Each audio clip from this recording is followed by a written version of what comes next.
Alright friends, we're now outside for the last two demonstrations here.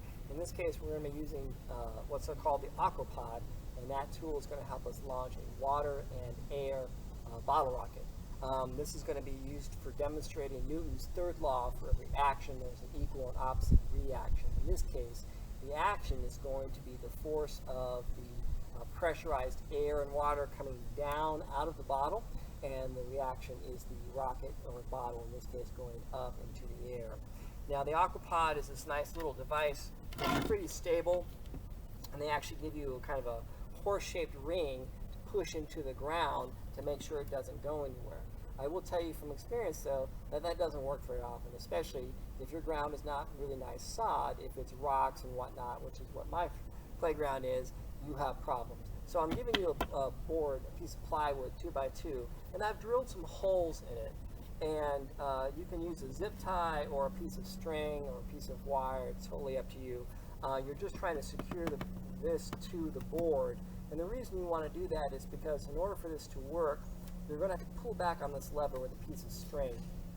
And if the aquapod is just sitting on the ground like this, and you pull back without a base to hold it in place, this slides around, tips sideways, and you can either have the aquapod launch inappropriately or launch towards the student. So this is going to give us a nice steady base on any surface, whether it's asphalt or part of grass or gravel or whatever, and not have a problem in terms of where you're going to launch from.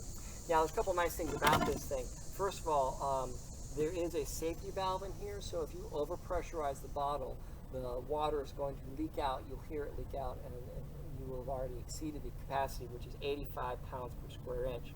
And it is, like I said, pretty stable. The very tip of it right here, it comes off, and then here's where you have your valve to attach your bike pump to, and you're getting the bike pump as well. So what we've got is 2-liter soda bottle.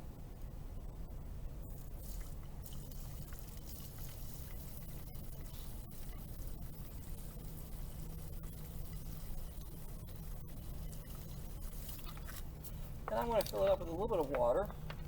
In this case, roughly 1/4 to 1/3. And then I'm going to place it upside down on this nozzle. I'm going to push this part down here, and it's going to spring back and kind of catch on the lid or the lip of this bottle and keep it contained.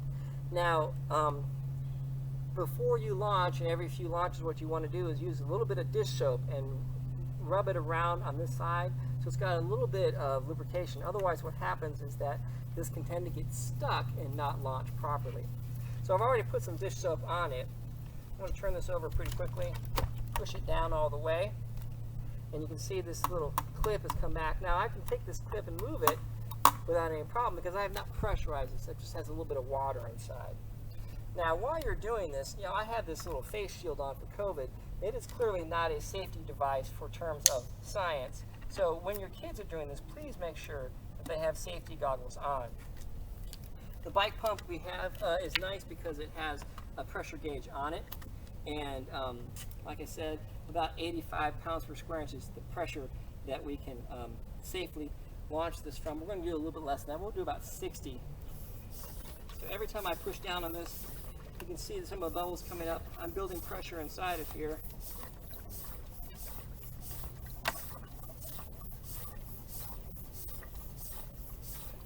We'll go about, let's see, we'll go about 40 this time.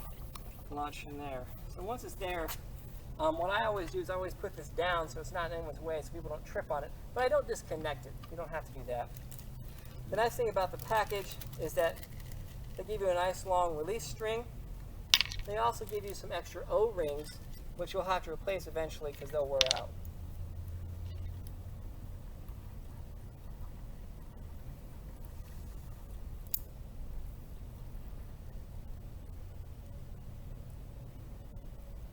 So, once you deal with the quality packaging process here, the string is nice because it gets your students back a reasonable distance.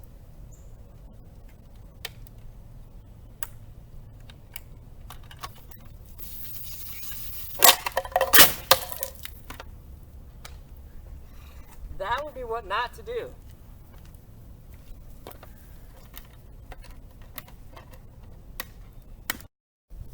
All right, so I've already pumped this up, and I took the time to undo the string off camera so you wouldn't have to suffer through that.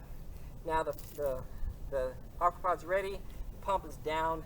We back the kids up to a safe distance. They grab the safety rope and they're going to pull.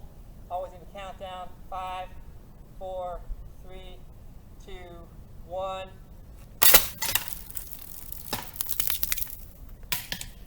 And there it goes.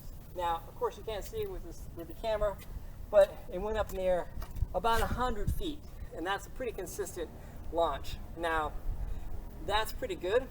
The activity by itself is pretty straightforward. Again, it's not worth it though if all you do is you get your kids out here to watch them launch some water rockets. Make sure they work for it. Have them try different amounts of water. Does a fifth or a sixth even, does a little bit of water do the job? How about a full bottle or nearly full bottle of water? Halfway. They're going to need to work through these, and each group can do a different amount, and that way collectively you can get the data you need without each group going through the entire process and taking that time. What they're going to find out is about a third of a container of water, the rest of it with air is about where you want to go. The other thing they'll notice is it flies through the air, it often tumbles, so attaching fins to the outside to stabilize it, maybe a nose cone on the top. You can use some less structured time in class, again, during recess, if you have an indoor recess or you've got some maybe morning time that you've got some flexibility on, to have them build those and decorate them so that they've kind of invested some more time and effort into the process before you launch them. Now, it's really hard to tell how high up these things go without pretty sophisticated equipment and standing way, way far back. So what I normally do is we'll use timers for this, and they'll time from the launch until it goes down. The best thing to do for as far as collecting and retrieving the rockets is make sure that whoever's group that rocket was, they get the chance to recover it. Otherwise, the entire class will run over those rockets, and you'll drive yourself crazy trying to keep them in order. So that group is the one that they get to fill up the bucket wherever they want to, as far as how much water in the bottle, connect it to the launcher, pump it up, and release it, and then they catch it, and then it's the next group's turn. That way, everyone gets to rotate through, and you don't have one or two people just doing all the work. So that's the water bottle rocket. The next thing we're going to be doing is with Alka-Seltzer tablets and film canisters.